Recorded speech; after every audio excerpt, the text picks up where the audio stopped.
last, Avengers Infinity War is about to get into my eyeballs today. It's been a week since I got my ticket, and man, it's been a long wait. I've managed so far to avoid all spoilers, although I am definitely picking up a vibe as to what kind of happens, so I am kind of going in a little bit knowledgeable. I think I am expecting it to go a certain way. I'm pretty confident it is going to go a certain way, but overall I am pretty spoiler free. I could be wrong in my suspicions, hopefully I am, but I think I kind of know where it's going. But that doesn't mean I'm not going to enjoy it, because all my friends have gone and seen this thing already. They loved it. I'm going with my mate Simon today. He's actually seen it already.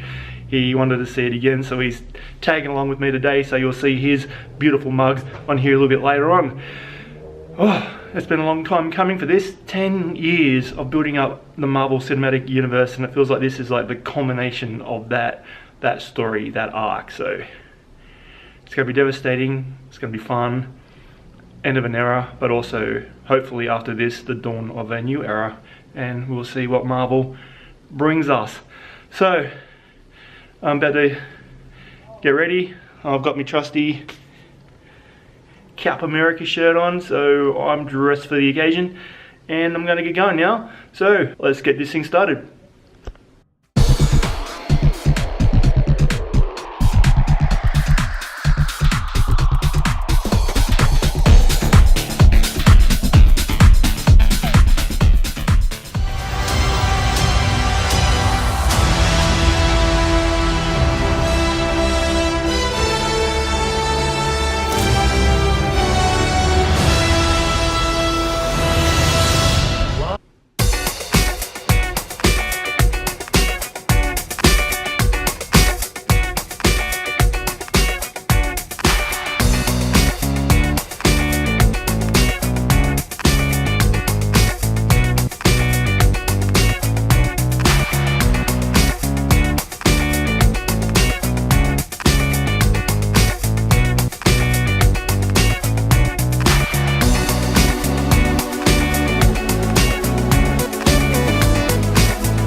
Alright, so here we are. I've got my boy Simon right here on deck. What up? Dean Barry Vlogs. What work? Dean Barry and stuff. My first time going into this thing, Simon second. Simon, why are you going in again? I just wanted an excuse to sit down and eat a massive thing of Burger Rings, to be honest. That's all you really need as an excuse. Also, there's some things where I watched it and I didn't believe my eyes, so I just want to see it again.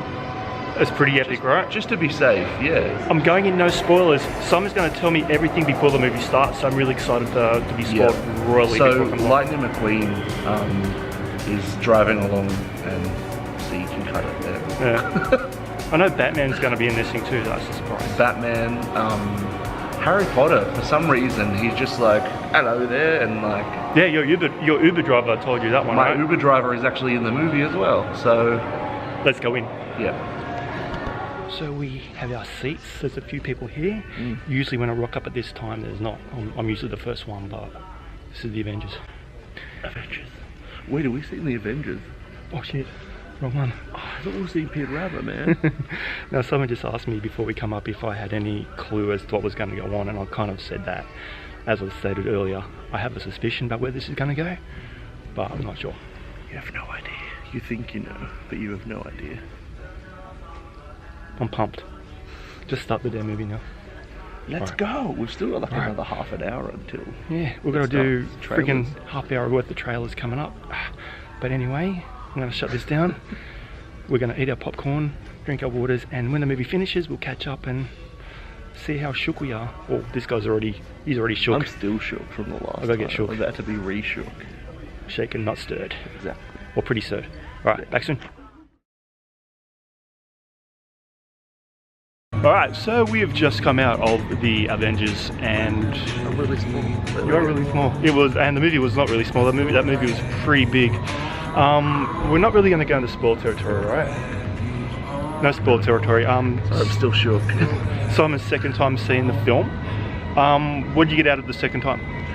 Just a lot of little bits that I'd missed completely. Wong is really funny. Doctor Strange's companion, I didn't get that at all the first time around. What else? Just like little lines that I missed. Just little lines, because the action is fairly epic in this. And what I really liked about the movie was that Thanos was really fleshed out. He was really quite sympathetic, almost he's kind of basically character. the main character, right? Yeah, He's really cool. Focus on his backstory a lot. Him and Gamora as a child, so that touches based on him, but it kind of gives the villain a really decent plot, like they did with Black Panther. Yeah, they've definitely fixed their villain problem. Yeah, man. But this movie, it's a downer. But the one thing I will say, this is definitely a part one. They were going to plan this as a part one, part two initially. Yeah, this is definitely part two. There's definitely going to be a part two coming. But yeah, the special effects in this, every action set piece in this was the ending of a lesser movie, wasn't it? It was amazing. Yeah. Very sudden ending too. Yeah, it's definitely leading into, like, when is the next one out? Next year. We've got a year to wait. We've got exactly a year, I'm pretty sure. Man, I like this one. So basically, so what I'm going to do, I'm going to say goodbye to Simon, give him a cuddle, and then I'm going to go home. I'm going to process this thing a little bit in my head. I'm going to have some lunch, watch a movie, and I might make the second half of this vid spoiler territory. Just saying. I'm going to leave there. You're going to leave. Alright guys, back soon. I'm back. I picked this up when I was out shopping and I love this film. Sue me. Okay, so Avengers Infinity War. Man, I can definitely see why people were so upset when they come out of this film. There is a lot happening in this flick and a very dour ending. So the way I'm going to kind of structure this review, I'm going to go over my thoughts and feelings and keep it spoiler free. And then I might dive into some spoiler territory a little bit further in, but I'll warn you, I promise I'll let you know when I start diving into spoiler territory, because I went in spoiler free and I think I got the best out of it that way. There are a lot of twists and turns and surprises in this film that had Simon looking at me to see my reaction more than the film, and he thoroughly enjoyed watching what I was experiencing, so I think that would be the best thing for anybody else going into this movie. If you can go in as spoiler free as you can, do so. I'm lucky. I don't know how I managed to avoid all the spoilers that I did, but yeah. So going in, I had an idea of what I thought the movie was going to do. I had an idea of where I thought the movie was going to go. Had characters that I assumed were going to die in this film. I was right with one. Everything else was really different. So, okay. How to talk about this movie is so big. This is an epic film in every sense of the word, and it was fun. And for a 2.5 hour movie, it did go just like that, just like that. Thanos does that. Yeah, it went quickly, and I wasn't bored at any point of the film. Okay, so let's go through some negatives first. Yeah, there's not a lot of character stuff in this movie. Our heroes pretty much just have quick introductions with each other and then bang, straight into a massive action set piece. So if you want to see character stuff, you want to see more of an arc for your favorite heroes, check out their original films. That's where we have the stories about the individual characters, the individual hero, and we do get some story and arc. Here, there's just so damn many characters, they had to kind of skimp on all the story. Well, in regards to character development, there was just so many characters. There's like 40 odd characters in this. So kudos to the Russos for doing what they did. They made a massive film with all these characters jam-packed into it, but still managed to tell a really cohesive story. So yeah, a lot of the character stuff you won't find in this film, except for one. The biggest character arc we have in this movie is actually Thanos. The way that Josh Brolin portrayed him, the way he was created on screen, the way he was directed, the story he had, his arc, his character development was absolutely on point. They got him nailed as the villain, much like Warmonger in Black Panther. They got the villain absolutely right. Thanos was amazing in this. We had his backstory. We got a lot of emotion out of him. We understood him. We got a character out of him. And we understood his motivations. And that really helped sell the movie. Like, in these kind of stories, it's forever the argument. If you get the villain right, the rest will flow. It was amazing what they did with this character, and for me, he really made the movie. He was one of the best villains in the entire Marvel Universe, and so be it. He is the biggest villain in the universe, figuratively and dimensionally. He's a big dude, and a lot of his backstory featuring Gamora, Zoe Saldana, was amazing. It really kind of sold me on the story, got me invested, and I really kind of started understanding his plight and understanding what he wanted to do and why he wanted to do it. And then the rest of it just flowed. So we got the villain, Thanos, we got his mission, and then we got the Avengers, the heroes, the mightiest heroes on Earth, challenging him, trying to stop Annihilation. Now, yeah, the character pieces, like I said, aren't overly developed in this film, but that's not a criticism. Like I said, they've got so many characters jam-packed into a really big movie. But what we did get was amazing. Robert Downey Jr. as Iron Man once again stole the show. He's amazing in that role, and he got paid like half the budget for this thing just to get him back. Captain America, yeah, Chris Evans. To me, he didn't really have a lot to do in this film. When he turned up, it was amazing. But yeah, like in regards to lines and character development, not a lot. I think Thor was serviced really well, coming straight off the back of Ragnarok. Chris Hemsworth and his Thor kind of got a lot of screen time in this, and that was really cool. Having Ragnarok be such an amazing film and being so comedic and funny, the contrast of suddenly having that jokey Thor in a film in the first 5 minutes, where his character really has to kind of go through a massive change, was really, really cool. And Thor's quest to go get something which he needs to beat Thanos. Once again, this is not the spoiler part. Mark Ruffalo as Bruce Banner, amazing. The Hulk, awesome. The Hulk's one big fight scene in this film. This is definitely a movie about consequences. And like I said with Simon back at the cinema, this is definitely, and it's not a spoiler, but this is definitely part one of a two-part film.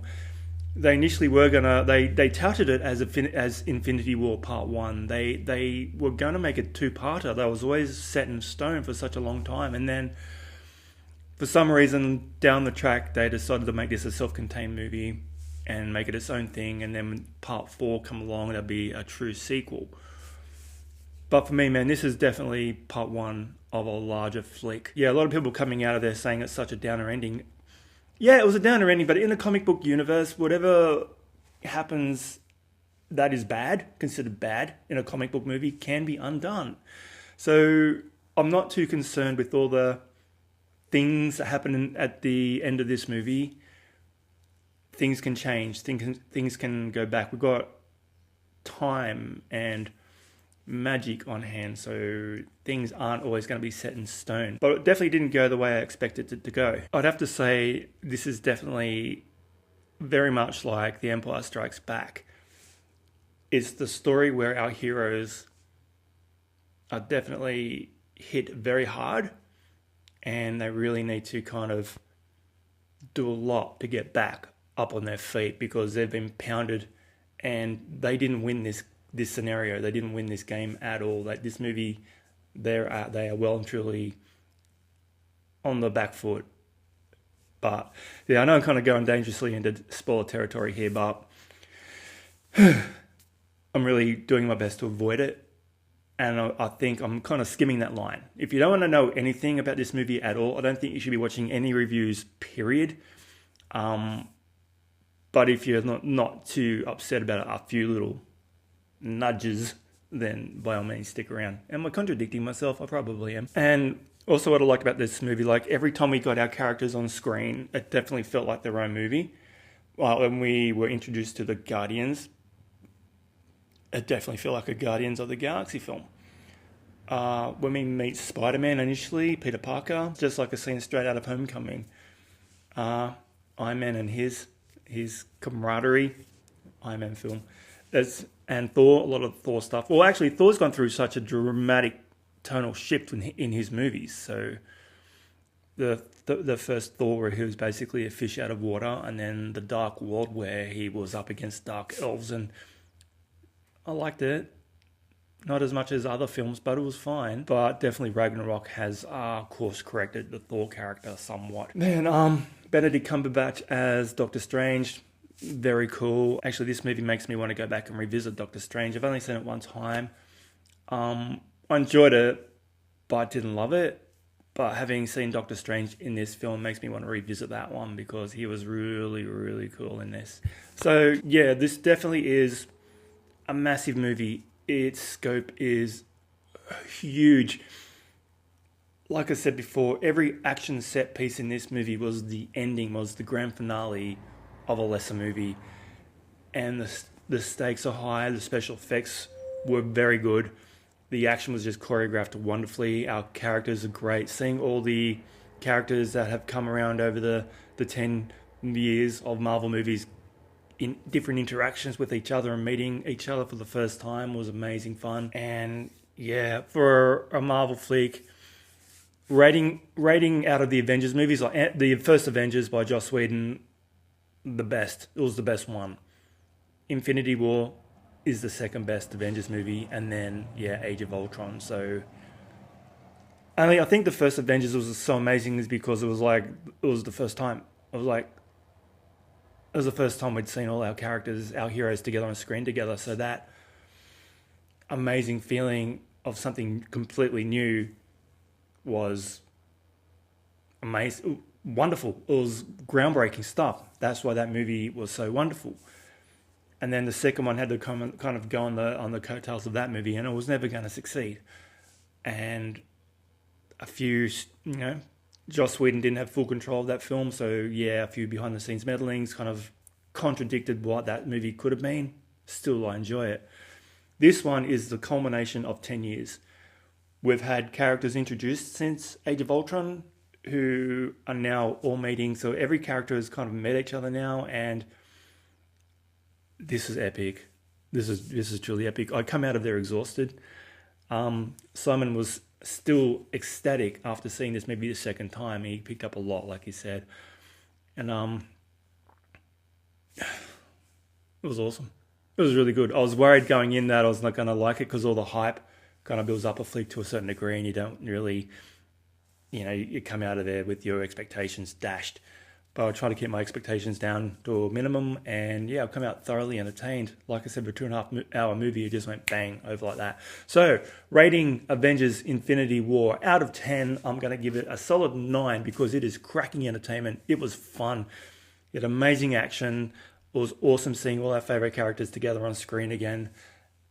The score was great. Every character, every team up had their individual score from their own movies in there. The camaraderie of all the guys, you can see everyone's just having so much fun. The storytelling was on point. Thanos was amazing. He was so well realized.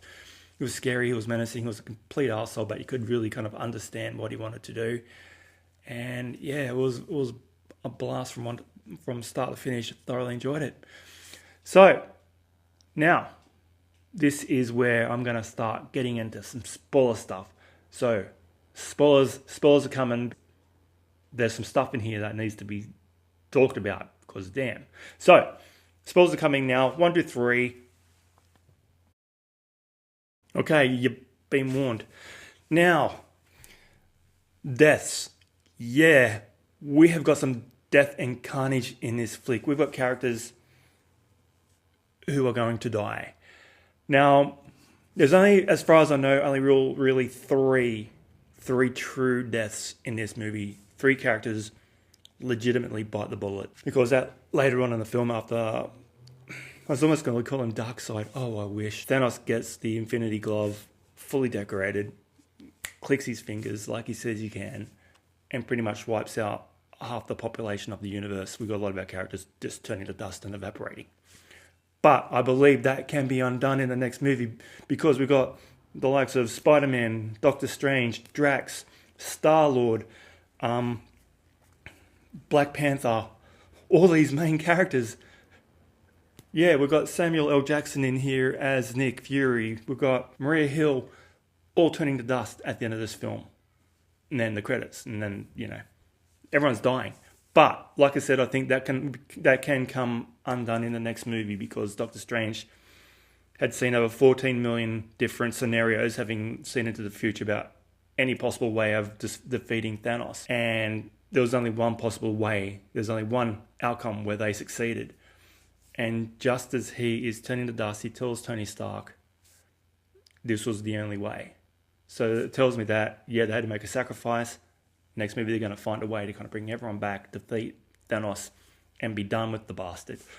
But these three true deaths, I don't think we're going to get these characters back. I could be wrong, but Loki, at the beginning of the movie, completely strangled out by Thanos right in front of Thor. Hell of a moment. 5 minutes into the movie, Loki's dead. 2, Gamora. Thanos needs to get the Soul Stone, so he goes to this planet. I can't remember the name of the planet, forgive me, but he runs into the Red Skull, played by a different actor. But man, it took me a few minutes to realize it was the Red Skull from Captain America: The First Avenger. At first I was thinking, what the hell is Skeletor doing in this movie? Like, someone's looking at me like, yeah, right, look. I'm like, Skeletor. And then I realized, oh my god, it's the Red Skull. We haven't seen him for freaking 100 movies. He was back. That was cool. But beside the point, Thanos wanted to get the Soul Stone. But what he had to do to get the Soul Stone was make a sacrifice of something that he truly loved. Gamora starts poking fun at him, thinking, well, you love nothing. So, good luck getting your Soul Stone, father, because you love nothing. But then we see Thanos, we've got tears coming down his face, and Gamora's like, tears. And Red Skull is like, he doesn't cry for himself. And that's when she realizes why. And that's when they're on the edge of a really big cliff, and he kind of grabs her, and she's like, no, starts fighting for her life, and he just hurls her over the edge, and she's falling to her death. Nice shot of her broken on the ground, dead as, and he gets the Soul Stone. So Gamora is out. That shocked me. I did not know that was going to happen. I don't know how they're going to bring that back in a further Guardians movie. They better, because I love Zoe Saldana as Gamora. Damn, man, seriously? And then, of course, Paul Bettany, Vision, at the very end, he's got the stone in his head. We have a scene where Scarlet Witch is actually destroying the stone as a sacrificial move. He wants her to do it, kill him so that Thanos can't get the stone. So she's using her powers, blasting the stone in his head, fighting Thanos with the other, and boom, he explodes. But then Thanos, the tricky bastard, has already got the stone from Doctor Strange, can manipulate time, brings Vision back, grabs him by the neck, yoinks the thing out of his freaking head, dead. So, 3 dead heroes in the movie, true deaths. So, obviously, they can probably bring them back. They can do whatever they want in comic books. This is what they do. But for me, they were the 3 true deaths in this film, and everyone else, because seriously, everyone dies in this flick at the end except for Captain America, Iron Man, Black Widow, Hulk, Thor. So there's not many left. Everyone else has just kind of turned to dust. So I wasn't too badly affected by this. I know a lot of people absolutely gutted and devastated and crying, but I'll be back, people. Seriously. So the movie opens with an absolute bang. It pretty much takes off directly after Ragnarok. Thanos and his cronies have pretty much just decimated everyone who was left. There's no more Asgardians left, I don't think, anymore. Because we only really had Thor, Loki, and Heimdall left. Oh, Heimdall, Idris Elba. 4 true deaths in this movie. Damn. So pretty much, Thanos is wanting to know where the stones are. Gets the Tesseract off Loki, who, is trying to offer that up because he wants to save his brother's life. Because Thanos has got Thor by the head. He's doing something really bad to him. Looks like he's gonna have a really bad headache after this, because he's like crushing his head and he's pounding him with the ring. And Loki's like, kill him, I don't care. But then, when Thor's screaming in agony, Loki's like, you know what? Don't kill my brother. So he offers up the Tesseract, but then he wants to offer his loyalty to Thanos, and Thor is like, you bastard. But meanwhile, Thor, Loki has got a knife ready to plug Thanos, and just when he's about to attack, Thanos kind of grabs him, chokes him out, and kills him right in front of him. Damn, it's horrible. But we did have the Hulk kind of turn up just before this as well. The Hulk was on board the ship. He and Thanos have a pretty big smackdown, but for the first time in Marvel Cinematic history, the Hulk is beat down. Thanos toys with him, smashes the Hulk, and is, ready to kill him, but the Hulk for the first time loses a fight. That's when Heimdall saves the day by opening up the Bifrost, gets the Hulk back down to Earth, where he lands in Doctor Strange's place as Bruce Banner. But through the rest of this movie, the Hulk refuses to appear. Banner tries on multiple occasions to turn into the Hulk to save situations and help out as the Hulk. But every time he the Hulk will just appear for a second and go, no! And he's frustrated beyond belief because the Hulk is scared. He doesn't want to come back. And I thought it was really cool. That was amazing. And I was completely blown away. I didn't know they were going to do this. I thought we were going to... The trailers to this movie lie. They lie to us. There is manipulation like you wouldn't believe in this film. Yeah, some scenes, like the bit where Tom Holland, Peter Parker meets Doctor Strange for the first time. Hey, I'm Doctor Strange. I'm Peter Parker. Oh, we're using our made-up names. I'm Spider-Man. That scene is different in the movie. And there's some scenes that are filmed that blatantly aren't in the movie. So Marvel and the damn trailers telling you there's trickeroos going on there. Just telling you. The ending of the movie in Wakanda was just an amazing set piece. This is where we really kind of go into Lord of the Rings territory. We had a lot of monsters fighting. The epic fight scenes in this are just amazingly epic. So big. There was so much cool stuff. The Guardians of the Galaxy stuff, who they interact with Thor. They meet him and, Star-Lord's jealousy of Thor's, massive good looks and his big biceps. But everyone kind of splinters off and has to go on their own course in this movie. Thor going and trying to get his hammer back on another planet at a Starforge, where he's helped by, and this is one of my happy moments in this movie, Peter Dinklage. Friggin' Tyrion Lannister is in this movie playing a giant. That was the best. I just looked at Simon giddy, I leant forward. I was because I was trying to recognize it. I recognized his eyes, and I'm like, what the hell? Tyrion Lannister. I was stoked. That was amazing. So he helps Thor kind of restart the Starforge to create his new Warhammer. I'm not going to say what it is. And when Thor arrives in Wakanda, when the Avengers and all the Wakandians, Black Panther and his crew are getting ass-walloped, and then Thor turned up, the God of Lightning. Holy damn shit. I got chills. That was friggin' amazing. It was wow. Oh, and he gets his eye back because Rocket Raccoon has, access to bits, human bits, arms and stuff. He had an eyeball in his pocket. Thank you very much. But when Thor turned up, that was just amazing. He just kind of brought the smackdown to all these creatures. It's really cool. And Thanos arriving on Earth itself, he was going around getting all these Infinity Stones, becoming more and more powerful every time. The fight scene on Titan with Iron Man, Spider-Man, the Guardians, and Nebula turns up, Karen Gillian, awesome. Every fight scene in this was just amazing. It was so epic and so much fun. I did feel kind of exhausted, but I really can't wait to see this again because it's...